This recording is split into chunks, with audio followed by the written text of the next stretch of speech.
በስመ አብ ወወልድ ወመንፈስ ቅዱስ አሐዱ አምላክ አሜን። የተወደዳችሁና የተከበራችሁ የእግዚአብሔር ቤተሰቦች እንደምን አረፈዳችሁ? እንደምን ቆያችሁ? አሜን። በምሕረትና በጤና የጠበቀን ምሕረቱን ሁሉ ያበዛልን በፊቱ እንድንሆን እግዚአብሔር በጎ ዕድል ስለሰጠን አምላካችን እግዚአብሔር ስሙ ለዘላለም የተባረከ ይሁን። ባለን ጊዜና ሰዓት የእግዚአብሔርን ቃል እንካፈላለን። እግዚአብሔር እንዲያስተምረን ጥቂት እንጸልያለን። ቅዱስ አምላካችን እግዚአብሔር ሆይ ክብርና ምስጋና ላንተ ይሁን። በሰማይ በምድር አቻ መሳይ የሌለህ ሁሌም ታምነህ የምትኖር በክብር ከፍ ከፍ ያልክ የሕይወት ሁሉ ምንጭና መገኛ የሆንከው አምላካችን እናመሰግንሃለን። በጎ ስጦታ ሁሉ ፍጹም በረከት ሁሉ ካንተ ነውና እግዚአብሔር አምላካችን እናመሰግንሃለን። ደግሞም እንደ ምሕረትህ መጠን ጌታ እግዚአብሔር ሆይ እንደ ማርያም በጎ ዕድል ሰጥተህ በፊትህ እንድንሆን አንተን እንድንሻ በልባችንም ወደ አንተ እንድንገሰግስ በመገኘትህ እግዚአብሔር ሆይ እንድንገኝ እግዚአብሔር ሆይ ጸጋ ስለሰጠህን እናመሰግንሃለን። አሁንም ጊዜውን ባርክልን፣ አስተምረን። እግዚአብሔር ሆይ በቃልህ የቀናውን መንገድህንና ዓላማን ሐሳብህን ሁሉ ግለጥልን። ከምንሰማውም ቃል የተነሳ እንድንታነጽ ስርም ሰደን እንድንታነጽ እግዚአብሔር አምላካችን ጸጋ በነገር ሁሉ እንዲረዳን በጌታ በኢየሱስ ስም እንጸልያለን። አምላካችን ሆይ ስለሰማህን ተባረክ። በጌታችን በኢየሱስ ክርስቶስ ስም ለዘላለሙ አሜን። እሺ፣ እግዚአብሔር አምላካችን ስሙ ለዘላለም ብሩክ ይሁን። በዚህ ሰዓት የምንካፈለው የእግዚአብሔር ቃል አንድ የመጽሐፍ ክፍልን መነሻ በማድረግ ሳይሆን ከጠቅላላው የአዲስ ኪዳን መጽሐፍ በመነሳት በአንድ ርዕስ ላይ እንካፈላለን ወይ ደግሞ እንማራለን። ያው የእግዚአብሔር ቃል በተለያየ አቀራረብና በተለያየ መንገድ እንደሚሰጥ ይታወቃል። ዛሬ ማካፈላችሁ ርዕሳዊ ትምህርት ይሆናል ማለት ነው። ርዕስ ማለት አንድ ርዕስ ላይ የተንጠለጠለ ሆኖ ግን በብዙ ጥቅሶች የተደገፈ ሊሆን ይችላልና እሱን ነው ዛሬ ማካፈላችሁ። እና ርዕሴ ምንድነው? ክርስትና ብልጫው ምንድነው በሚል ይሆናል። ክርስትና ብልጫው ምንድነው?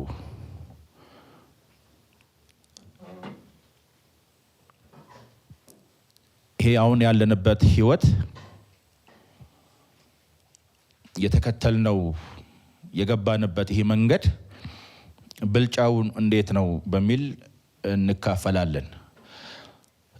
ታስታውሱ ከሆነ ሐዋርያው ቅዱስ ጳውሎስ በሮሜ መልእክት ምዕራፍ 3 ቁጥር 1 ላይ አንድ ጥያቄ ጠይቋል። እና ያም ጥያቄ ምንድነው? እንግዲህ አይሁዳዊ ብልጫው ምንድነው ይላል። ከዛ ደግሞ ይቀጥልና ደግሞ የመገረዝ ጥቅሙ ምንድነው ይላል። ጥያቄ ነው ካለ በኋላ በሁሉ ነገር ብዙ ነው ይላል። በሁሉ ነገር አይሁዳዊነት ወይም የመገረዝ ጥቅሙ በዛ ኪዳን ብዙ ነው። ልክ እንዲሁ ክርስትና በሁሉ ነገር ብልጫው በጣም ብዙ ነው። እንዳልኳችሁ በክርስቶስ ኢየሱስ አምኖ የክርስቶስ መሆን ብልጫው በጣም ብዙ ነው። ይሄንን ነው የምንካፈለው። ይሄንን ማስተዋል በጣም ጥሩ ነው። ሐዋርያው በአንደኛ ቆሮንቶስ ምዕራፍ 10 ላይ ቁጥር 31 ላይ እስከ 33 ባለው ክፍለ ንባብ እንደዚህ ይላል። እግዚአብሔር ምድር ላይ 3 ወገን እንዳለው ይናገራል እና እኛ ደግሞ 3ኛው ወገን እንደሆንን ግልጽ ነው። እና እንደዚህ ይላል፣ እንግዲህ የምትበሉ ወይም የምትጠጡ ብትሆኑ ወይም ማናቸውም ነገር ብታደርጉ ሁሉ ለእግዚአብሔር ክብር አድርጉ። እኔ ደግሞ ብዙዎች ይድኑ ዘንድ ለጥቅማቸው እንጂ የራሴን ጥቅም ሳልፈልግ በሁሉ ነገር ሰውን ሁሉ ደስ እንደማሰኝ ለአይሁድም ለግሪክ ሰዎች ለእግዚአብሔር ቤተክርስቲያንም ማሰናከያ አትሁኑ ይላል ማለት ነው። እና ለሶስት ነገሮች ማሰናከያ አትሁኑ ይላል። አንደኛው ለግሪክ ማለት ከእስራኤል ውጭ ያለው ማህበረሰብ ለአሕዛቡ ዓለም ማሰናከያ አትሁኑ ይላል። እንዳልኳችሁ እግዚአብሔር ምድር ላይ ሶስት ወገን አለው። አንደኛው አሕዛቡ ወይም ደግሞ የአሕዛቡ ዓለም ነው። ከቤተ ክርስቲያንም ወይም ደግሞ ከይሁዲነት ውጭ ያለው ህዝብ አሕዛብ ተብሎ ነው የሚጠራው። የህዝብ ብዜት ማለት ነው። እሱ አሕዛብ ተብሎ ነው የሚጠራው። ሁለተኛ ደግሞ የአብርሃም ዘር የሆነው እሱ አይሁድ ወይንም ደግሞ እስራኤል ተብሎ ይጠራል ማለት ነው። ሶስተኛው ደግሞ ቤተክርስቲያን ናት። ቤተክርስቲያን ማለት የክርስትናው ማህበረሰብ ማለት ነው። የክርስቲያን ማህበረሰብ የሆነው ዓለም ቤተክርስቲያን ተብሎ ነው የሚጠራው። እግዚአብሔር በኢየሱስ ክርስቶስ ደም ከነገድ፣ ከቋንቋ፣ ከህዝብ ሁሉ የዋጃቸው ማለት ነው። እኛ አጠቃላይ የእግዚአብሔር ማህበረሰብ ወይም ደግሞ የእግዚአብሔር አዲሱ ቤተሰብ ተብለን እንጠራለን። በስጋ አይሁዳዊ አይደለንም እኛ። ወደ ቤተ ክርስቲያን ህብረት ከመጣን በኋላ ማለት ነው፣ ወደ ክርስቶስ አካልነት ከገባን በኋላ በመንፈሱ ተጠምቀን ወደ ቤተ ክርስቲያን ህብረት ከገባን በኋላ እኛ አሕዛብ ተብለን አንጠራም። በስጋም አይሁዳዊ አይደለንም እና ልዩ ነን ማለት ነው። ይህን ማስተዋል ጥሩ ነው። ምክንያቱም ቤተ ክርስቲያን የእግዚአብሔር አዲስ ፍጥረት ናት፣ አዲስ ማህበረሰብ ናት። ለምሳሌ ሐዋርያው ጳውሎስ ለኤፌሶ መጽሐፈው መልእክቱ ምዕራፍ 2 ላይ እንደዚህ ይላል። ምዕራፍ 2 ቁጥር 14 ላይ እንደዚህ ይላል፣ እርሱ ሰላማችን ነውና ሁለቱን ያዋሃደ ይላል። ሁለቱን ያዋሃደ ማለት አሕዛብን ማለት ነው። ማን ነው? አሕዛብንና አይሁድን ማለት ነው። ሁለቱን ያዋሃደ ይልና በአዋጅ የተነገሩትንም የትእዛዛትን ሕግ ሽሮ በመካከል ያለውን የጥል ግድግዳ በምኑ ያፈረሰ? በስጋው ያፈረሰ። ካፈረሰ በኋላ ምን አደረገ? ይህም ከሁለታቸው ማለት ከአይሁድና ከአሕዛብ ማለት ነው፣ ከሁለታቸው አንድን አዲስ ሰው በራሱ ይፈጥር ዘንድ ይላል ማለት ነው። አዲስ ሰው የተባለችው ቤተክርስቲያን ናት፣ እኛ ማለት ነው። በክርስቶስ ኢየሱስ አምነው የዳኑ ክርስቲያኖች፣ የክርስቶስ ተከታዮች ምን ይባላሉ? አዲስ ሰው ወይም አዲስ ማህበረሰብ ተብለው ይጠራሉ ማለት ነው። ስለዚህ ይሄ ማህበረሰብ ብልጫው ምንድን ነው ሚለውን ማየት ይኖርብናል ማለት ነው። መልካም። ታዲያ ይሄንን ስንመለከት የምናየው ወይም የምንጀምረው ከጥሪ ይሆናል ማለት ነው።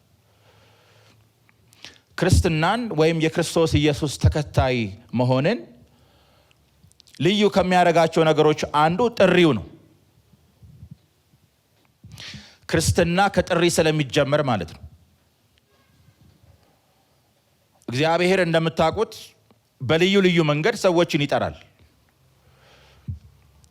እግዚአብሔር ጠሪ አምላክ ነው እና እግዚአብሔር ለመጥራት ወይም የእግዚአብሔር ጥሪ በመጽሐፍ ቅዱስ አዲስ አይደለም። እግዚአብሔር በብዙ መንገድ ይጠራል። ግን ክርስቲያኖችን እኛን ሲጠራ ግን ጥሪያችን ልዩ ነው።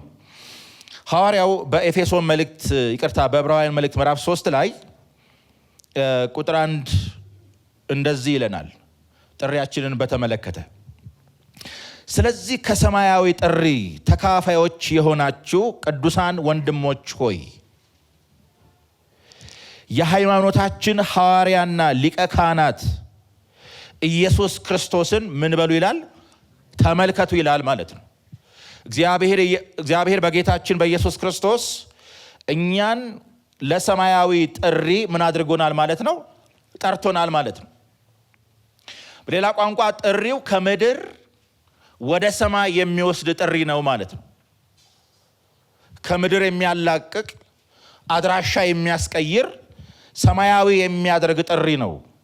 ታስታውሱ ከሆነ ምናልባት ሐሳቡ ከዚህ ጋር በተወሰነ መልኩ ይገናኛል።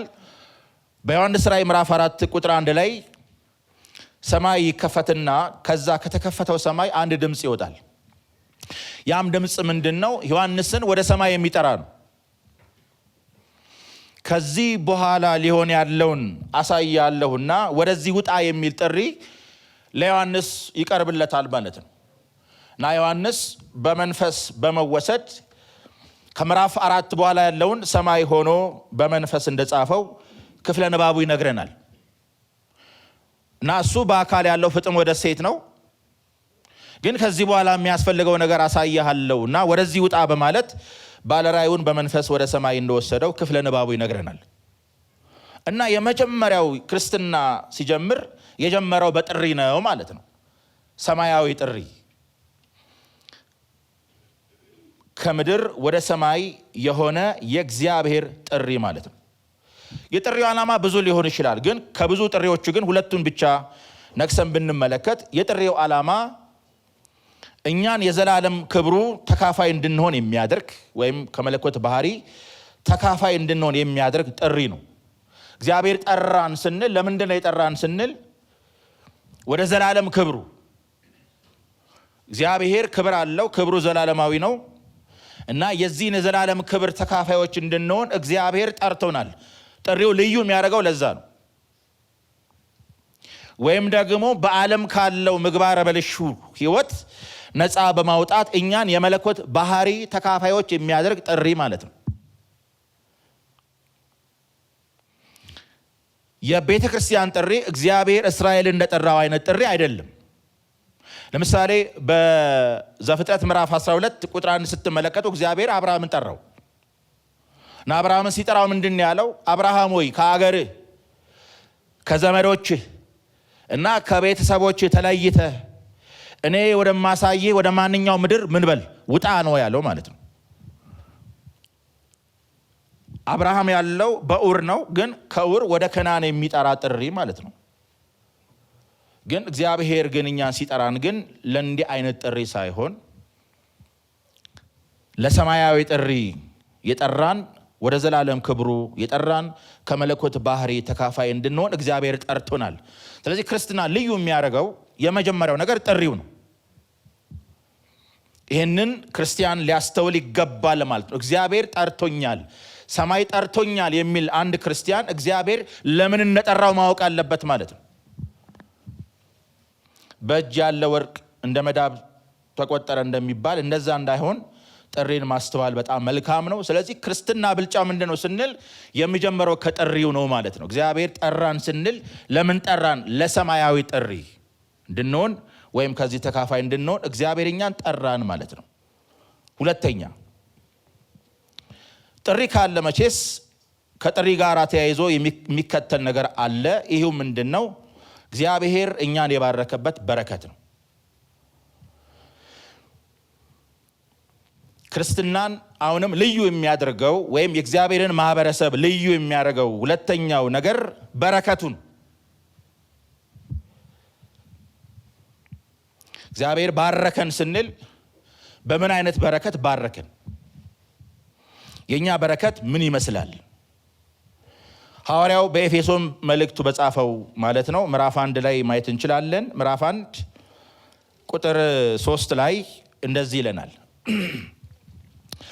በክርስቶስ በሰማያዊ ስፍራ በመንፈሳዊ በረከት ሁሉ የባረከን የጌታችን የኢየሱስ ክርስቶስ አምላክና አባት ምን ይበል? ይባረክ ይላል። በክርስቶስ በምን? አቤት በሰማያዊ ምን ስፍራ ይልና በመንፈሳዊ ምን በረከት ሁሉ ይላል ማለት ነው። አሁን በመንፈሳዊ በረከት ሁሉ ማለት እግዚአብሔር በመንፈሳዊ ስፍራ በመንፈሳዊ በረከት ባረከን ስንል በመንፈሳዊ በረከቶች ሁሉ እግዚአብሔር እኛ ምን አድርጎናል? ባርኮናል ማለት ነው። ስለዚህ የክርስቲያን በረከት ምድራዊ አይደለም ማለት ነው። እግዚአብሔር በምድራዊ በረከት አይባርክም አላልንም። ግን የክርስቲያን በረከት ግን በዋናነት ግን መንፈሳዊ በረከት ነው። በረከቶቹ ምን ምንድን ናቸው? ባልዘረዝራቸውም ወይም ባልተነትናቸውም በግርድፉ ላንሳቸው። ከቁጥር 4 እስከ ቁጥር 14 ላይ ተዘርዝረውልናል በረከቶቻችን። ቅድም ወንድሜ ፕሮግራም ሲመራ አስቀድሞ ያነበበው ክፍለ ንባብ ነው እና በረከቶቻችን 5 ናቸው። እግዚአብሔር እኛን በክርስቶስ ኢየሱስ የባረከን በረከት 5 ነው። ከቁጥር 4 እስከ ቁጥር 14 በተጻፈው የመጀመሪያው እግዚአብሔር በክርስቶስ መረጠን ይላል። ምርጫ በረከትን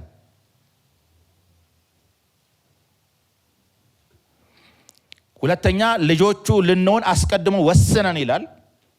የእግዚአብሔር ውሳኔ በክርስቶስ ሥራ እግዚአብሔር ልጆቹ እንድንሆን አስቀድሞ ወሰነን ስለሚል የእግዚአብሔር ልጅ የመሆን በረከት።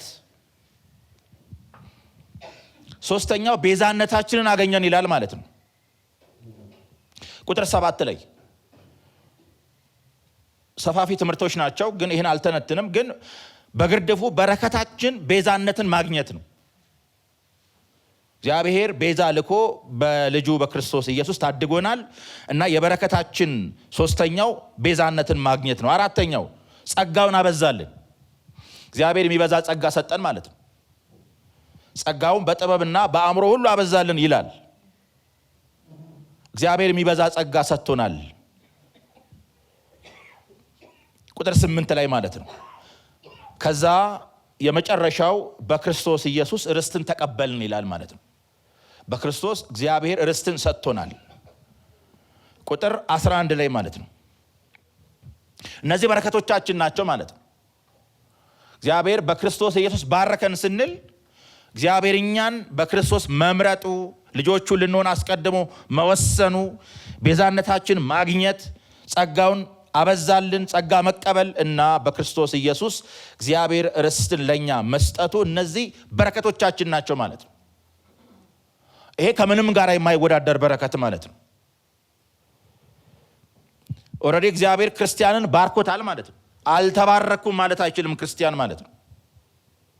ለምሳሌ በዘዳግም ምዕራፍ 28 ላይ ካያችሁ ቶሎ ቶሎ ባነበው ጥሩ ነው። እግዚአብሔር ለምሳሌ እስራኤልን የባረከበትን በረከት ስናይ እግዚአብሔር ባራኪ አምላክ ነው እና እስራኤልን እግዚአብሔር ሲባርክ እናያለን። ዘዳግም 28 እንደምታውቁት ማለት ነው።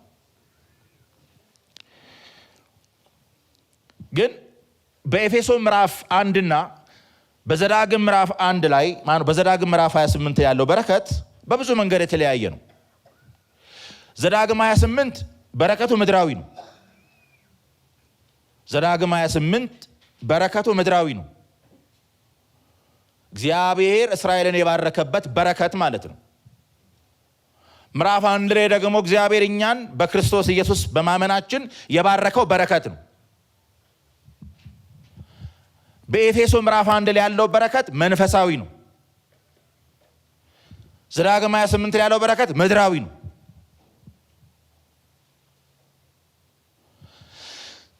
በዘዳግም 28 ያለውን ደግሞ በረከት ለመቀበል ኃላፊነት አለ። እሱም ሕጉን መጠበቅ ነው። እግዚአብሔር ሕጉን ከጠበቁ በዚህ አይነት በረከት ይባርካቸዋል። ኃላፊነት አለው ሰው። በዚህ በረከት ለመባረክ እግዚአብሔር ያስቀመጣቸውን ቅድመ ሁኔታዎች ሕዝቡ መፈጸም አለበት። ካልፈጸመ ደግሞ መርገም አለው። በተቃራኒ ሕጉን መጠበቅ ማለት ነው። በኤፌሶ ምዕራፍ 1 ላይ ያለውን በረከት ደግሞ ለመባረክ የምንጠብቀው ሕግ የለም። በጌታችን በክርስቶስ ማመንና ማመን ብቻ ነው። እና ቶሎ ቶሎ ብዬ ባነበው ደስ ይለኛል። እና እንደዚህ ይላል፣ እንዲህም ይሆናል አለ የአምላክህን የእግዚአብሔርን ቃል ብትሰማ፣ ሕጉን ቢጠብቁ ማለት ነው።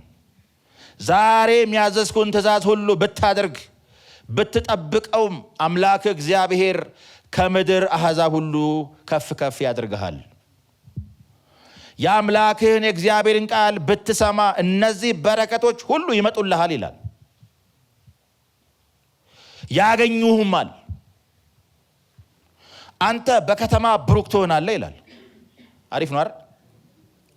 አለው አሪፍ ነው አይደል? በከተማ ብሩክ ትሆናላችሁ። ጥሩ ነው። ከዛ በእርሻም ምን ትሆናለህ?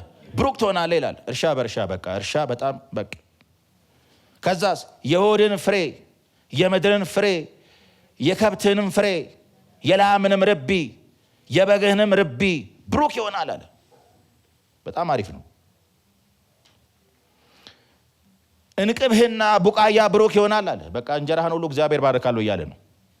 አንተም በመግባት ብሩክ ትሆናለህ፣ በመውጣትም ብሩክ ትሆናለህ። በቃ ምንም ስትገባም ስትወጣም የሚያስፈራህ ነገር የለም። በቃ እግዚአብሔርም በላይ የሚቆሙትን ጠላቶችን በፊት የተመቱ ያደርጋቸዋል። በአንድ መንገድ ይመጡብሃል፣ በሰባት መንገድ ከፊት ይሸሻሉ። እግዚአብሔር በረከቱ በአንተ ላይ በጎተራ በእጅ ስራ ሁሉ እንዲወርድ ያዛል አለ። አምላክ እግዚአብሔር በሚሰጥህ ምድር ይባርካል። በሚሰጥህ ምድር ይባርካል። ምድራዊ በረከት የአምላክን የእግዚአብሔርን ትእዛዝ ብትጠብቅ የሰው ኃላፊነት ነው። በመንገድም ብትሄድ እግዚአብሔር እንደማለልህ ለእርሱ የተቀደሰ ሕዝብ አድርጎ ያቆምሃል። የምድር አሕዛብ ሁሉ የእግዚአብሔር ስም በአንተ ላይ እንደተጠራ አይተው ይፈሩሃል። እግዚአብሔር እርሱም ይሰጥህ ዘንድ ለአባቶች በማለላቸው በምድር ላይ በሆድ ፍሬ፣ በከብት ፍሬ፣ በእርሻ ፍሬ እግዚአብሔር በጎነቱን በላይ ያበዛል። እግዚአብሔርም ለምድር በወራቱ ዝናብ ይሰጥህ ዘንድ የእጅንም ሥራ ሁሉ ይባርክ ዘንድ መልካሙን መዝገብ ሰማዩን ይከፍትልሃል። ለብዙ አሕዛብ ታበድራለህ፣ አንተ ግን ከማንም አትበደርም ይላል። በጣም ይገርም። ምን ታደርጋለህ? ታበድራለህ እንጂ ምን አትልም። በጌታ በኢየሱስ ስም ይሆንባችኋል ልበል ወይ ፈተናሽ።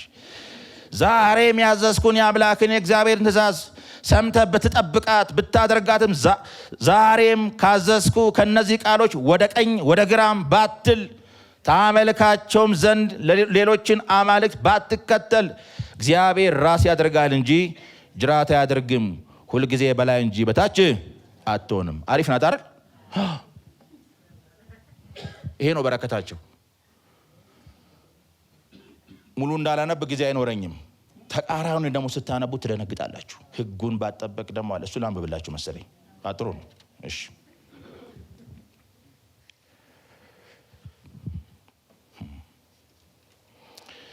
እርግማን።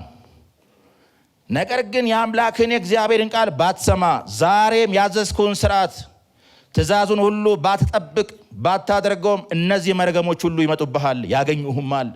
በከተማ እርጉም ትሆናለህ፣ በእርሻ እርጉም ትሆናለህ። እንቅብህ ቡቃያ ርጉም ይሆናል። የሆድህ ፍሬ፣ የምድር ፍሬ፣ የላምም ርቢ፣ የበግ ርቢ ርጉም ይሆናል። አንተ በመግባት እርጉም ትሆናለህ፣ በመውጣት እርጉም ትሆናለህ።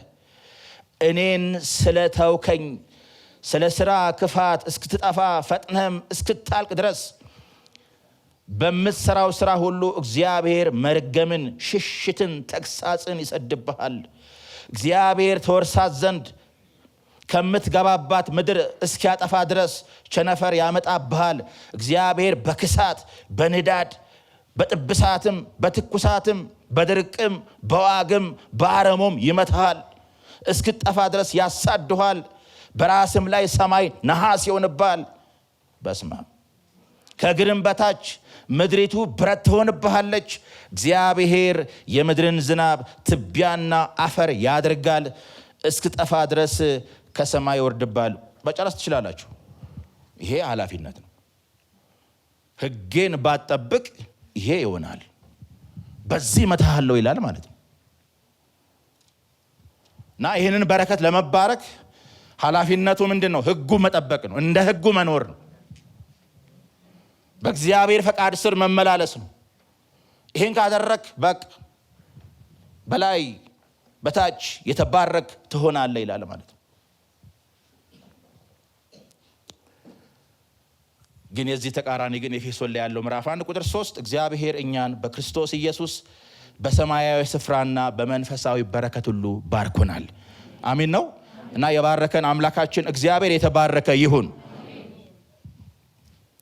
አልተባረኩም የሚል ሳይሆን ክርስቲያን እግዚአብሔር በባረከው በረከት እግዚአብሔርን እያከበረና እያመለከ የሚኖር ነው ማለት ነው። የምናመልከውም ስለተባረክን። ስለዚህ ብልጫችን ይሄ ነው። እግዚአብሔር በሰማያዊ ስፍራና በመንፈሳዊ በረከት ሁሉ እግዚአብሔር እኛን ባርኮናል ማለት ነው። ሌላው ሀገራችን የት ነው? እችን ጥቅስ ታውቃላችሁ። በጣም ጥሩ ነው። አዎ ሀገራችን የት ነው? ሰማይ ነው። እግዚአብሔር ሀገር ሰጥቶናል። በፊልጵስዩስ መልእክት ምዕራፍ 3 ቁጥር 20 ላይ የምታውቁት ጥቅስ ነው። እንደዚህ የሚል ቃል እናነባለን፣ ወይም ከቁጥር 18 ጀምሮ ላንብብ። ብዙዎች ለክርስቶስ መስቀል ጠላቶች ሆነው ይመላለሳሉና ብዙ ጊዜ ስለነሱ አልኳችሁ። አሁንም እንኳን እያለቀስኩ ላለው መጨረሻቸው ጥፋት ነው፣ ሆዳቸው መናቸው ነው፣ አምላካቸው ነው ካለ በኋላ ክብራቸው በነውራቸው ነው፣ ሐሳባቸው ምንድነው? ምድራዊ ነው። እኛ ሀገራችን በየት ነው? በሰማይ ነው ይላል። እግዚአብሔር ይመስገን። ሰማያዊ ሀገር እግዚአብሔር ሰጥቶናል ማለት ነው። ይሄ በጣም ልዩ የሚያደርገን ነው።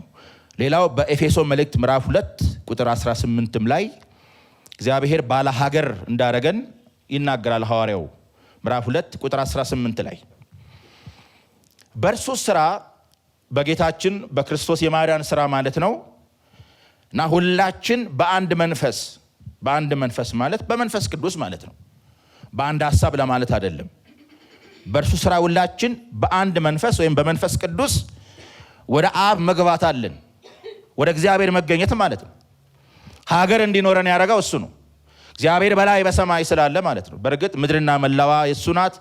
እግዚአብሔር ዙፋኑን በሰማይ አዘጋጅቷል። እግዚአብሔር ሙሉ በኩል ላይ ነው። ግን እግዚአብሔር በዋናነት ግን መቅደሱ በላይ ስላለ አገራችን እሱ ባለበት ነውና እግዚአብሔር ባለበት በመኖራችን ሀገራችን ሰማይ ሆኗል። ወደ አብ መግባት አለን፣ ወደ እግዚአብሔር መገኘት ማለት ነው ካለ በኋላ ከእንግዲህ ወዲህ ከቅዱሳን ጋር ባለ ሀገሮችና የእግዚአብሔር ቤተሰቦች ናችሁ እንጂ እንግዶችና መጻተኞች አይደላችሁም። የት? በሰማይ። በሰማይ መጻተኞች አይደለንም። መጻተኛ ማለት መጤ ማለት ነው አይደል? መጤ ማለት ነው ሀገሩን ለቆ የመጣ ማለት ነው። በሰማይ እንደዛ አይደላችሁም፣ እንግዶች አይደላችሁም። እንግዶች የሆነው በምድር ነው፣ ኋላ እመጣበታለሁ። ክርስቲያን እንግድነቱ በሰማይ ሳይሆን በምድር ነው። መጤነቱ በሰማይ ሳይሆን በምድር ነው። ክርስቲያን በሰማይ ግን መጤ አይደለም፣ ባለ ሀገር ነው። እግዚአብሔር ሀገር የሰጠው ማለት ነው። ለዚህ ነው ዕብራውያን መልእክት ምዕራፍ 13 ላይ እንግዲህ ነቀፌታውን ተሸክመን አይደል ወደ እርሱ ወደ ሰፈሩ ምን እንበል? እንውጣ። ሰፈር የተባለው ጌታችን ኢየሱስ ክርስቶስ የተገፋበት ስፍራ ማለት ነው። ተቀባይነት አጥቶ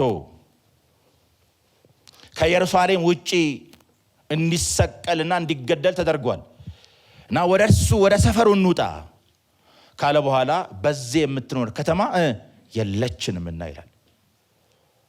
ትመጣ ዘንድ ያለችውን ምን እናደርጋለን? እንፈልጋለን። ስለዚህ እግዚአብሔር ባለ ሀገር አድርጎናል እና የእግዚአብሔር ቤተሰቦች እንድንሆን አድርጎናል። እግዚአብሔር አባወራ በሆነበት ጌታችን ኢየሱስ ክርስቶስ በኩር ወደ ሆነበት ቤተሰብ እግዚአብሔር እኛን ጠርቶናል። የወንድሞች በኩር ወደ ሆነበት ማለት ነው። ጌታችን በዛ ቤተሰብ ውስጥ በኩር ነው። እግዚአብሔር ደግሞ አባት ነው።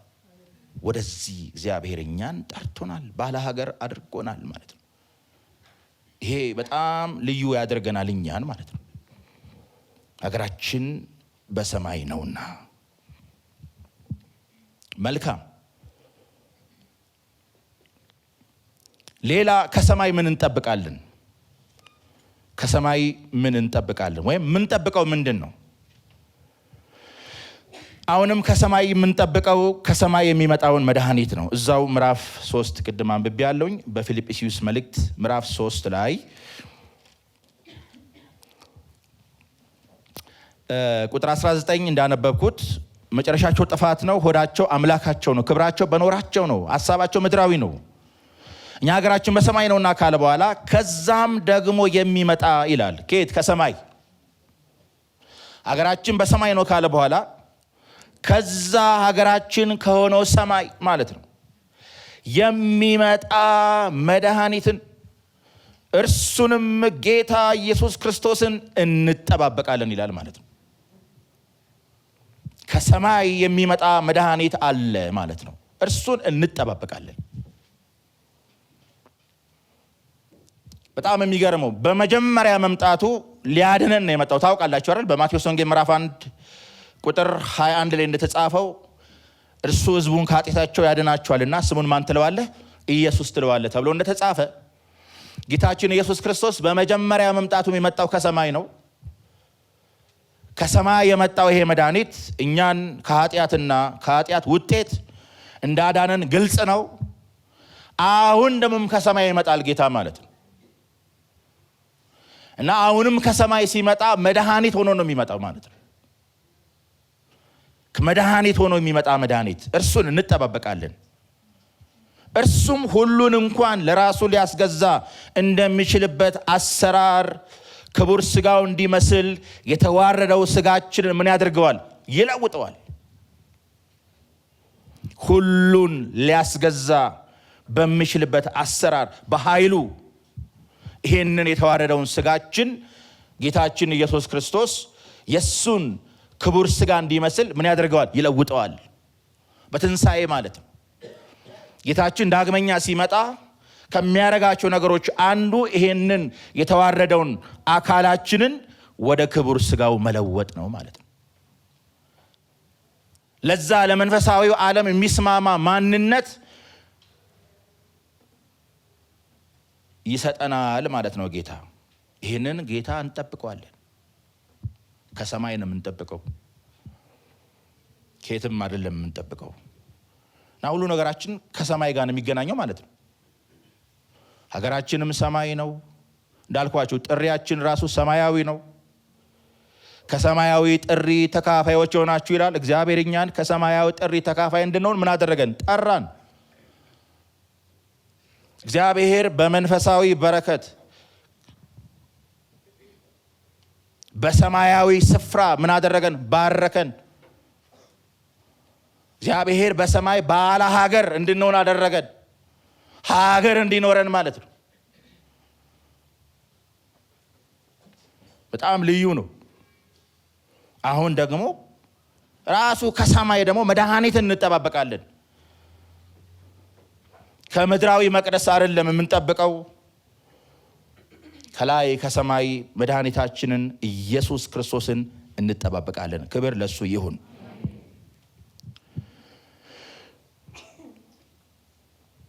ሌላው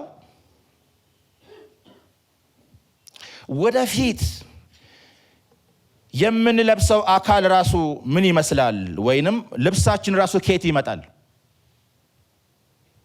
የምንለብሰው ልብስ አለ ታውቃላችሁ። ወደፊት አሁን ካነሳሁት ሐሳብ ጋር በእርግጥ ተመሳሳይ ነው። ወደፊት እግዚአብሔር የሚያለብሰን ልብስ አለ እና ይሄ ልብስ ከየት ነው የሚመጣው ስንል አሁንም ከሰማይ ነው። በሁለተኛ ቆሮንቶስ ምዕራፍ 5 ቁጥር 1 እስከ 5 ያለውን ስንመለከት ይሄንን ነው የሚነግረን። ድንኳን የሚሆነው ምድራዊ መኖሪያችን ቢፈርስ ይላል። ድንኳን የሆነው ምድራዊ መኖሪያችን፣ ድንኳን የተባለው ይሄ አካላችን ነው። ይሄ ስጋችን ማለት ነው። እሱ ድንኳን ነው። ድንኳን ማለት በሌላ ቋንቋ ጊዜያዊ ነው ለማለት ነው። ሌሎቹ እንደሚሉት ለማለት አይደለም። ድንኳን ማለት ምሳሌ ነው። ድንኳን ያው ዋና ሀሳቡ ምንድን ነው? ጊዜያዊነትን የሚያሳይ ከመሆኑ ጋር በተያያዘ አሁን ይሄ አካላችን በመጽሐፍ ቅዱስ ድንኳን ተብሏል፣ በምሳሌ ማለት ነው። እና ድንኳን የሚሆነው ምድራዊ መኖሪያችን ቢፈርስ ማለት ወደ አፈርነት ቢለወጥ፣ አፈርነና ወደ አፈር ትመለሳለህ ብሏል ጌታ። ወደ አፈርነት ይለወጣል፣ ጥያቄ የለውም። ቢፈርስ በሰማይ ያለ ይላል። በሰማይ አለ በእጅ ያልተሰራ የዘላለም ቤት የሚሆን ከእግዚአብሔር የተሰራ ሕንፃ እንዳለን እናውቃለንና ይላል። ማለት በትንሣኤ የምንለብሰው ማንነት ወይም አካል በምን ተገልጧል? በሕንፃ ተመስሏል ማለት ነው። ግን እግዚአብሔር የሰራው በእግዚአብሔር እጅ የተሰራ በሰማይ የሚገኝ ማለት ነው። በጣም የሚገርም ነው። እናውቃለን።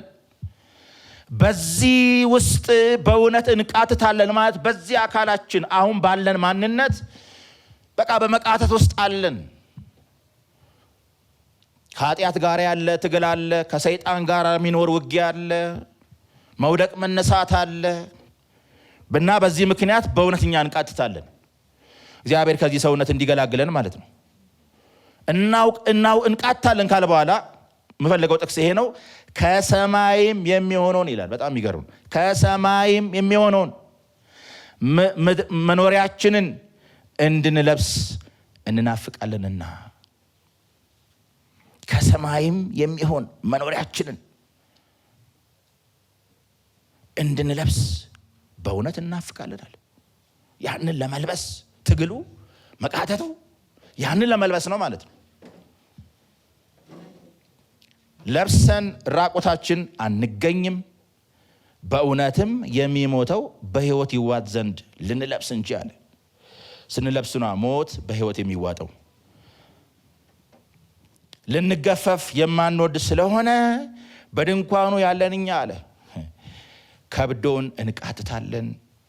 ነገር ግን ለዚህ የሰራን እግዚአብሔር ነው፣ እርሱም የመንፈሱን መያዣ ሰጠን ይላል። እግዚአብሔር ይመስገን። እና እግዚአብሔር ሰማያዊ ልብስ ያለብሰናል ማለት ነው። ማይፈርስ ኃጢአት የማይነካው ለዛኛው ለመንፈሳዊ ዓለም የሚስማማ ማንነት እግዚአብሔር ያለብሰናል።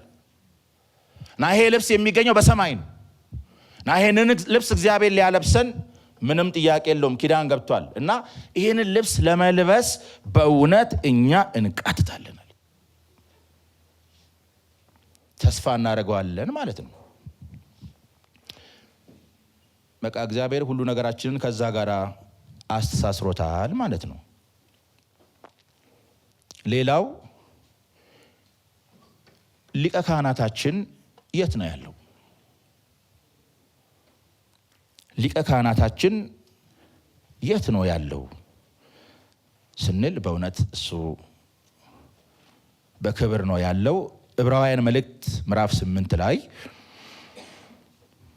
እንደዚህ ይላል። ዕብራውያን መልእክት ምዕራፍ 8 ተምራችሁታል፣ ለማስታወስ ነው። ምዕራፍ 8 ቁጥር 1 ላይ እንደዚህ ይላል።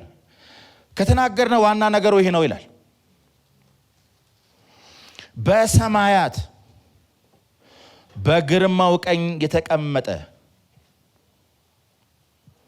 እንዲህ ያለ ሊቀ ካህናት አለን፣ እርሱም የመቅደስና የእውነተኛይቱ ድንኳን ምንድን ነው? አገልጋይ ነው አለ። ሊቀ ካህናታችን በሰማያት አለ። ለምን አለ? ሊያገለግለን አለ። ምክንያቱም እሱ እዛ በመሆኑ የምናገኘው ጥቅም ብዙ ነው። እሱ የዚህ ምድረ በዳ ጉዞ መሪ ነው። በሱ እየታገዝን ይህንን ምድረ በዳውን እንሻገራለን እና እያገለገለን ጌታ በሰማያት በእውነት አለ። በማያልፍ የህይወት ኃይል የሚኖር ሊቀ ካህናት አለን። እግዚአብሔር ይመስገን። ማንም የማይተካው ማለት ነው። በዕብራውያን መልእክት ምዕራፍ 7 እንደተጻፈ እነሱ እንዳይኖሩ ሞት ስለከለከላቸው ካህናት የሆኑ ስንት ናቸው አለ? ብዙ ናቸው አለ። በአንድ ጽሑፍ እንዳየው ከአሮን ጀምሮ እስከ ቀያፋ ድረስ ወደ 84 ወደ 86 ሊቃነ ካህናት ተፈራርቀዋል የሚል ጽሑፍ አንብቤያለሁ። አልቆጠርኩትም፣ በእርግጥ ግን እንዳለ ወሰድኩት። እሺ ችግር የለውም። እና እነዚህ ሁሉ ሊቃነ ካህናት ወደ 86 ሊደርሱ የቻሉት ያ ሞት ስለሚገደባቸው ነው። አንዱ በአንዱ ስለሚተካ አይደል? አንዱ በአንዱ ይተካል፣ አንዱ በአንዱ ይተካል ማለት ነው።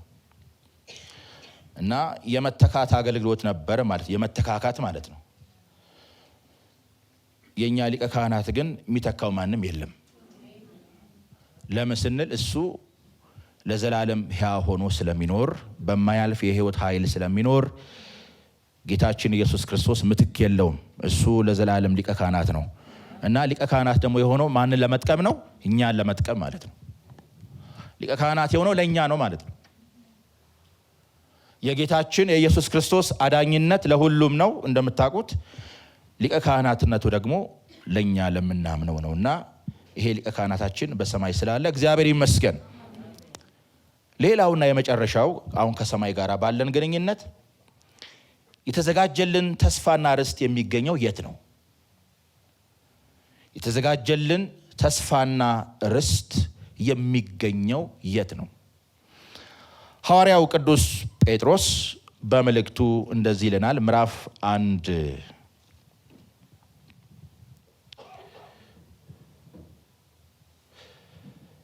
ቁጥር 3 ቁጥር 4 ቁጥር 5 እንደዚህ ይለናል። ኢየሱስ ክርስቶስ ከሙታን በመነሳቱ ለሕያው ተስፋና ለማይጠፋ እድፈት ለሌለበት ለማያልፍም ርስት እንደ ምሕረቱ ብዛት ስንተኛ ወለደን? ሁለተኛ የወለደን የጌታችን የኢየሱስ ክርስቶስ አምላክና አባት ምን ይበል? ይባረክ። ኢየሱስ ክርስቶስ ከሙታን በመነሳቱ ለሕያው ተስፋ አንድ፣ ከዛ ደግሞ ለማይጠፋ እድፈት ለሌለበት ለማያልፍም ርስት እግዚአብሔር ሁለተኛ ወለደን ማለት ነው። በአጭር ቃል ስለ ሁለት ነገር ተወልዳችኋል ነው። ከእግዚአብሔር በክርስቶስ በማመናችን ስለ ሁለት ነገር ዳግመኛ ተወልደናል ነው። አንደኛ ስለ ሕያው ተስፋ እና ደግሞ እግዚአብሔር ለርስት ወለደን። ርስቱም ማይጠፋ ነው፣ ማያረጅ፣ እድፈት የሌለበት፣ ነቅ የሌለበት ነው። እግዚአብሔር ለሁለት ነገሮች ወልዶናል እና ስለወለደን የጌታችን የክርስቶስ አምላክና አባት ይባረክ ይላል እና ስለ ርስቱ ሲናገር ቀጥሎ ምን አለ? ይህም ርስት በመጨረሻው ዘመን ይገለጥ ዘንድ ለተዘጋጀ መዳን በእምነት በእግዚአብሔር ኃይል ለተጠበቃችሁ ለእናንተ የት? በሰማይ ቀርቶላቸዋል ይላል። እግዚአብሔር ይመስገን። በእምነት በእግዚአብሔር ኃይል ለተጠበቃችሁ ለእናንተ በሰማይ ቀርቶላቸዋል። በእምነት እግዚአብሔር እኛን ዛሬ እየጠበቀን ነው። በእምነት እንጠበቃለን። እግዚአብሔርን በማመን እምነትን በመጠበቅ እንጠበቃለን።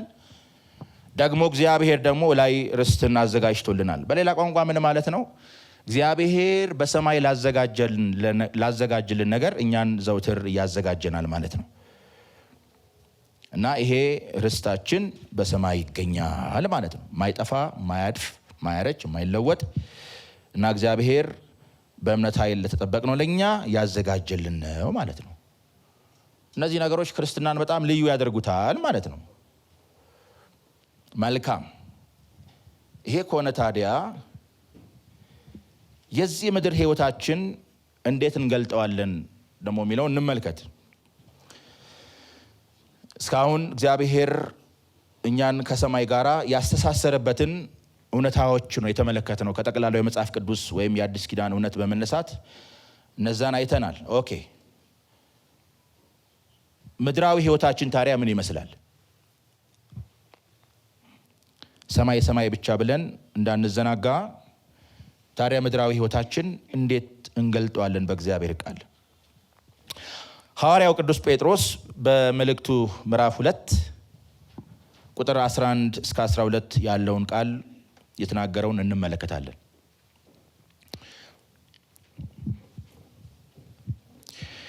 ወዳጆች ሆይ ነፍስን ከሚዋጋ ስጋዊ ምኞት ትርቁ ዘንድ እንግዶችና መጻተኞች እንደመሆናችሁ እለምናችኋለሁ ይላል። ወዳጆች ሆይ ነፍስን ከሚዋጋ ስጋዊ ምኞት ትርቁ ዘንድ እንግዶችና መጻተኞች እንደመሆናችሁ እለምናችኋለሁ ይላል። ልብ በሉ፣ ቅድም ምዕራፍ 1 ላይ ኤፌሶን መልእክት ምዕራፍ 2 ቁጥር 18 ከእንግዲህ ወዲህ ከቅዱሳን ጋር ባለሀገሮችና የእግዚአብሔር ቤተሰቦች ናችሁ እንጂ እንግዶችና መጻተኞች አይደላችሁም ብሎናል። የት? በሰማይ። ክርስቲያን በሰማይ መጻተኛም አይደለም። ክርስቲያን በሰማይ እንግዳ አይደለም። ባለሀገርና የእግዚአብሔር ቤተሰብ ነው። ግን ደግሞ እዚህ ምድር ላይ ደግሞ ምን ተብለናል? እዚህ ጋር እንግዶችና መጻተኞች እንደመሆናችሁ ለምናችኋለሁ ይላል። ስለዚህ በእንግድነት ኑሯችን፣ በመጻተኝነት ኑሯችን ምንድነው ማድረግ ያለብን? እዚህ ጋር እንደሚናገረው ነፍስን ከሚዋጋ ከስጋ ምኞት እንድትርቁ ይላል። የስጋ ምኞት ማለት የወደቀው አሮጌው ሰው ጠባይ ማለት ነው። በመጽሐፍ ቅዱስ ስጋ ሲል ሁሉንም በአንድ መተርጎም ልክ አይደለም። ስጋ ሲል በዋናነት የወደቀውን አዳማዊ ተፈጥሮ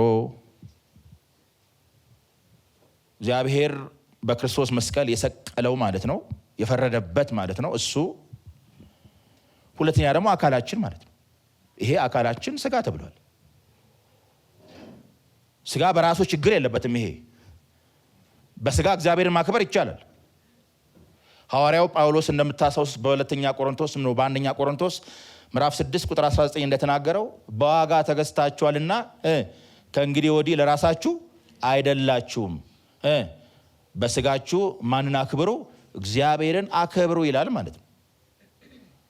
በዚህ ስጋችሁ ሲል በዚህ አካላችሁ ማለት ነው። እናንተ የራሳችሁ አይደላችሁም፣ በስጋችሁ እግዚአብሔርን አክብሩ። ቤት በዚህ አካላችሁ፣ በዚህ ማንነታችሁ ማለት ነው። ሐዋርያ ጳውሎስም እንደተናገረው በምዕራፍ 10 ቁጥር 31 አንደኛ ቆሮንቶስ ምትበሉ ወይንም የምትጠጡ ወይንም ማናቸው የምታደርጉ ቢሆን ሁሉ ለማን ክብር አድርጉ? ለእግዚአብሔር ክብር አድርጉ ይላል ማለት ነው። እና ስጋ ሲባል ሁሉን በአንድ ላይ መተረጎም የለብንም። እና እዚህ ጋር ነፍስን የሚዋጋ ስጋዊ ምኞት ሲል አሮጌው ሰው ማለት ነው። ሁል ጊዜ ከሱ ጋር ጦርነት ውስጥ አይደል? ሁል ጊዜ ከሱ ጋር ውጊያ ማለት ነው። አለ ምኞት አለኛ ውስጥ። ምኞት ደግሞ ክፉ ኃጢአት ነው። ያዕቆብ እንደነገረን ምኞት ኃጢአትን ሞትን ትወልዳለች እንዳለ ማለት ነው። ክርስቲያን ከሚፈተንባቸው ፈተናዎች አንዱ ምኞት ነው። ይሄ ምኞት ደግሞ ስጋን ይዋጋል፣ መንፈስን ያረክሳል። እና ከዚህ ትርቁ ዘንድ እንግዶችና መጻተኞች እንደመሆናችሁ ለምናችኋለሁ። ስለሚመለከቱት ስለ መልካም ስራችሁ ክፉ እንደምታደርጉ በዛ እናንተን በሚያሙበት ነገር በሚጎበኝበት ቀን እግዚአብሔርን ያከብሩ ዘንድ በአሕዛብ መካከል ኑሯችሁ መልካም ይሁን ይላል። ይሄ የመጻተኝነት ኑሯችን ነው ማለት ነው። ይሄ የእንግድነታችን ኑሮ ነው ማለት ነው። እግዚአብሔርን እንዲያከብሩ በአሕዛብ መካከል ኑሯችሁ መልካም ይሁን ይላል። እና ላይ እስክንሄድ ድረስ መድኃኒታችን ጌታችን ኢየሱስ ክርስቶስ መጥቶ እስኪወስደን ድረስ በዚህ በመጻተኝነትና በእንግድነታችን ያለው ኑሮ ምን ይባላል? ያው ኑሯችን በአሕዛብ ፊት መልካም ሆኖ እግዚአብሔርን ማክበር ይባላል ማለት ነው። እግዚአብሔርን ማክበር ነው። እግዚአብሔር ይከብራል በሕይወታችን ማለት ነው። እና ነፍስን ይዋጋል። ምኞት አደገኛ ነው። በአንደኛ ቆሮንቶስ ምዕራፍ 7 ላይ እንደተጻፈው ሐዋርያው ጳውሎስ እንደዚህ ይላል። ምዕራፍ 7 ላይ ሁለተኛ ቆሮንቶስ ምዕራፍ 7 ቁጥር 1 ላይ እዚህ ጋር አንደኛ ጴጥሮስ ስናነብ ነፍስን የሚዋጋ ነው ያለው። እዚህ ጋር ደግሞ መንፈስንና ስጋን ደግሞ የሚያረክስ ነገር አለ። ቁጥር 1 ምዕራፍ 7 ቁጥር 1 እንግዲህ ወዳጆች ሆይ የዚህ ተስፋ ቃል ካለን በእግዚአብሔር ፍርሃት ቅድስናን ፍጹም እያደረግን ስጋንና መንፈስን ከሚያረክስ ሁሉ ራሳችንን እናንጻ ይላል። እንግዲህ የሚለው ቃል ከላይ ማለት ምዕራፍ 6 የመጨረሻውን ሐሳብ ይዞ ስለሚመጣ ማለት ነው። እግዚአብሔር እንዲህ ብሏል፣ ሁሉን የሚገዛ ጌታ እኔ እቀበላችኋለሁ፣ ለእናንተም አባት ሆናለሁ፣ እናንተም ለእኔ ወንድ ልጆችና ሴት ልጆች ትሆናላችሁ ይላል እግዚአብሔር። ከመካከላቸው ውጡና የተለያችሁ ሁኑ፣ እርኩስንም አትንኩ ብሏል እግዚአብሔር። ከመካከላቸው ውጡ እና እርኩስንም አትንኩ እና እኔ እቀበላችኋለሁ አለ። አባት ሆናችኋለሁ፣ እናንተም ለእኔ ወንድና ሴት ልጆች ትሆናላችሁ ብሏል እግዚአብሔር። እንዲህ አይነት ተስፋ ሰጥቶናል። መልካም እንግዲህ ወዳጆች ሆይ የዚህ ተስፋ ቃል ካለን ምን አይነት አባት ሆናችኋለሁ፣ እናንተም ወንድና ሴት ልጆቼ ትሆናላችሁ፣ እኔ እቀበላችኋለሁ የሚል ተስፋ ማለት ነው።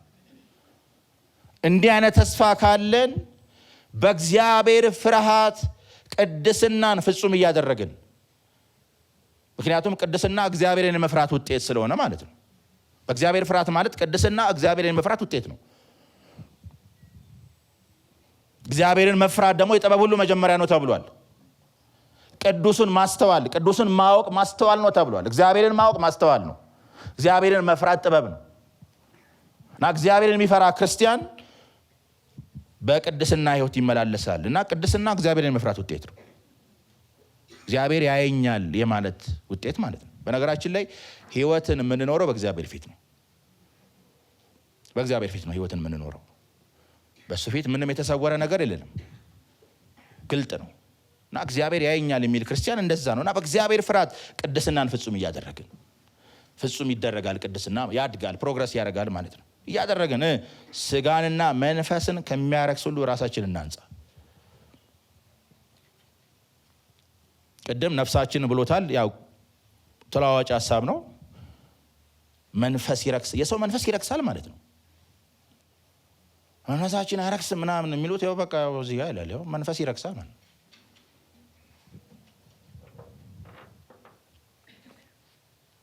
ስጋ እንጂ ምናምን ቱታ እንጂ ምናምን የሚሉት በቃ በግልጽ መንፈስ ይረክሳል። የሰው መንፈስ ይረክሳል በግልጽ ቋንቋ ማለት ነው። መንፈሱ ደግሞ የረከሰ ሰው ደግሞ ጥያቄ የለውም፣ ስጋውም ይረክሳል። ይሄ ከተመታ ይሄ ከረከሰ ከዛ በኋላ ምን ትጠብቃለህ? ባይዘዌ ቅድስና የሚጀምረው ከማሰብ ነው። ቅድስና የሚጀምረው ከሀሳብ ነው ራሱ። ሀሳቡ የተቀደሰ ሰው ተግባሩም ይቀደሳል። ሀሳቡ ደግሞ የረከሰ ደግሞ ያው ተግባሩም ይረክሳል በጊዜ ሂደት ማለት ነው። እና እያደረግን ራሳችንን እናንጻ ይላል። ራስን ማንጻት ማለት ነው ነፍስን ከሚዋጋ ከክፉ ምኞት መሸሽ ማምለጥ የኛ ኃላፊነት ነው ማለት ነው። ይሄ በዚህ በመጻተኝነት ኑሯችን ልንመላለስበት የሚገባ ህይወት ማለት ነው። እንግዶች ነን፣ መጻተኞች ነን፣ መጤ ማለት ነው። በሌላ ቋንቋ ወደ ቤታችን እየሄድን ያለን ሰዎች ነን። ወደ ቤታችን ዘላን እንደምታውቁት ቤት የለውም አይደል? የትም ነው የሚኖረው አይደል? በቃ ይሄዳል፣ የሆነ ቦታ ድንኳኑን ይሰካል፣ ትንሽ ይቆያል፣ ያፈርሳል፣ የሆነ ቦታ ሄዶ እንደዚህ ማለት መጤ ማን ነው? ዘላን እንደዛ ነው። መጤም ደግሞ እንደዚሁ በቃ። ክርስቲያን ግን መጤ አይደለም፣ ወደ ቤቱ እየሄደ ያለ ነው። እግዚአብሔር ይመስገን ወደ ቤታችን እንሄዳለን። የመጨረሻው ወደ ቤታችን እስክንሄድ ወይም ምድራዊ ህይወታችን ምን ይመስላል? ሁለተኛ ቆሮንቶስ ምዕራፍ 5 ቁጥር 17 እስከ 20 ያለውን ቃል ተመልክተን እሱን እንጨርሳለን። ነገር ግን የሆነ ሁሉ በክርስቶስ ከራሱ ጋር ካስታረቀን የማስታረቅን አገልግሎት ከሰጠን ከእግዚአብሔር ነው። እግዚአብሔር በክርስቶስ ሆኖ ዓለሙን ከራሱ ጋር ምን ይል ነበር? ያስታርቅ ነበርና በደላቸውንም አይቆጥርባቸውም ነበር። በእኛም የማስታረቅን ቃል ምን አለ? አኖረ። እንግዲህ እግዚአብሔር በእኛ እንደሚማልድ ስለ ክርስቶስ መልእክተኞች ነን። ከእግዚአብሔር ጋር ታረቁ ብለን ስለ ክርስቶስ ምን እናደርጋለን? እንለምናለን። እኛም በእርሱ ሆነን የእግዚአብሔር ጽድቅ እንሆን ዘንድ ኃጢአት ያላወቀውን እርሱን ስለኛ ምን አደረገው? ኃጢአት አደረገው ይላል። በአጭር ቋንቋ እዚህ ጋር አሁን ባነበብነው ክፍል ውስጥ ከእግዚአብሔር ጋር የታረቅን እኛ የእግዚአብሔር ልጆች የማስታረቅ ሰራተኞች ነን ይላል ማለት ነው። ክርስቲያን የማስታረቅ ሰራተኛ ነው። አንደኛ እግዚአብሔር በክርስቶስ ኢየሱስ ከኛ ጋር ታርቋል። እርቅ ተፈጽሟል መስቀል ላይ። እግዚአብሔር በደላቸውን አይቆጥርም ነበረ ይላል። እግዚአብሔር በደላችንን ሳይቆጥር በክርስቶስ ኢየሱስ የማዳን ስራ ራሱን ወይም እኛን ከራሱ ጋር አስታርቋል። እግዚአብሔር እርቅ ተፈጸመ። በልጁ በማመናችን ከእግዚአብሔር ጋር ታረቅን። ኦኬ። ከዛ እግዚአብሔር በእያንዳንዳችን ደግሞ የማስታረቅን ቃል አኖረ። የማስታረቅን አገልግሎት ሰጠን ማለት ነው። ስለዚህ እኛ የማስታረቅ አገልግሎት የተሰጠን የማስታረቅ ሰራተኞች ነን ማለት ነው። ሰውን ከእግዚአብሔር ጋር የምናስታርቅ ማለት ነው። እና በጣም የሚገርመኝ እግዚአብሔር አይደለም እባክህ ታረቅ ተብሎ የሚለመነው አይደል? አው እባክህ ታረቅ ተብሎ የሚለመነው እግዚአብሔር አይደለም። እግዚአብሔርማ በቃ በክርስቶስ ኢየሱስ ዓለምን ሁሉ ይቅር ብሏል፣ ምሕረት አድርጓል እግዚአብሔር። እና እባክህ ታረቅ ተብሎ የሚለመነው ሰው ነው። አንዳንዶች ጥቅሱን አጣመው በሌላ የተረጉሙታል። እሱ አይደለም። ተለማኙ ሰው ነው፣ ለማኙ እግዚአብሔር ነው። እባክህ ከኔ ጋር ታረቅ ይላል ማለት ነው። ምክንያቱም እግዚአብሔር በእኛ እንደሚማለድ በእኛ እንደሚለመን ሳይሆን እግዚአብሔር በእኛ ሆኖ እንደሚለምን ማለት ነው። አንዳንዱ ቅድም እንዳልኳችሁ ማለት እና እሺ ዞት አልገባም፣ ግን ዞሮ ዞሮ ሐሳቡ ግን እዛ ነው። እግዚአብሔር በእኛ የማስታረቅን ቃል አኖረ፣ እኛን የማስታረቅ ሰራተኞች አደረገን እና ይህንን እርቅ በሰውና በእግዚአብሔር መካከል እንዲኖር እናደርጋለን። ሰውን እባክህ ከእግዚአብሔር ጋር ታረቅ እንላለን። እና በጣም የሚገርመው እግዚአብሔር እባካችሁ ታረቁኝ ይላል ማለት ነው። ታረቁኝ ኖ እንታረቅ ይላል ማለት ነው። ይህንን መግፋት አደገኛ ነው። እግዚአብሔር ምሕረት አድርጓል፣ ግን ሰውን ታረቀኝ ብሎ እየለመነ ያለው እግዚአብሔር ነው። በማን በኩል? በእኛ በኩል፣ በእያንዳንዳችን እና እግዚአብሔር በእኛ ውስጥ ቃሉን አኑሯል። በዚህ ቃል አማካይነት ሰው ከእግዚአብሔር ጋር እንዲታረቅ እናደርጋለን። እና ሁላችን የማስታረቅ ሰራተኞች ነን። ሰውን ከእግዚአብሔር ጋር እናስታርቃለን። ምን አድርገን ነው የምታስታርቀው? ቃሉን በማወጅ ጌታ ስለ አንተ ተሰቅሎ ሞቷል፣ መዳን ተፈጽሟል፣ እሱን ብታምን ዛሬ ትድናለህ፣ እሱን ብታምን ከሞት ታመልጣለህ፣ ከፍርድ ታመልጣለህ እያልን ይህንን አዋጅ ይህንን ወንጌል መመስከር ማለት ነው። እና ሰውየው አሜን ሲል በቃ እርቁ ይፈጸማል ማለት ነው። እና ይሄ ኃላፊነት ለማን ነው? ለሁላችን ማለት ነው። እስክንሄድ ድረስ እግዚአብሔር በምድር ላይ የሰጠን ኃላፊነት ይህንን ሁላችን እንድንፈጽም ነው። መልእክተኞች ነን ይላል። በመደበኛ ትርጉም የክርስቶስ አምባሳደሮች ይላል። በጣም አሪፍ ነው አይደል? እስቲ እኔ በሉ እስቲ፣ አይሰማም። እኔ በሉ እስቲ የክርስቶስ አምባሳደር ነኝ። በቃ አምባሳደር አለ አይደል? የአሜሪካን አምባሳደር፣ የጀርመን ምናምን አሉ። እና አምባሳደሩ ሲናገር የማንን ቃል ነው የሚናገረው? የፕሬዝዳንቱን። ፕሬዝዳንቴ እንደዚህ ያምናል እያለ ነው የሚያወራው አይደል? አሁን የጀርመን አምባሳደር የምጠይቁት የጀርመን መንግስት ያለውን አቋም ነው የሚነግረን። የራሱ ቃል የለውም አምባሳደሩ። እኛም እንደዛ ነን። የኛ ቃል የለንም፣ ግን የንጉሱን ቃል የምናውጅ የእግዚአብሔር መንግስት አምባሳደሮች ነን። በቃ እስክንሄድ እንደዛ ነው የምናደርገው። እና የዚህ አገልግሎት አካል ስላደረገን እግዚአብሔር ይመስገን። አሜን ነው። እና አምባሳደር በቃ እግዚአብሔርን ከሰው የምናስታርቅ ማለት ነው። እና ይሄንን እንድንፈጽም እግዚአብሔር አምላካችን ይርዳን።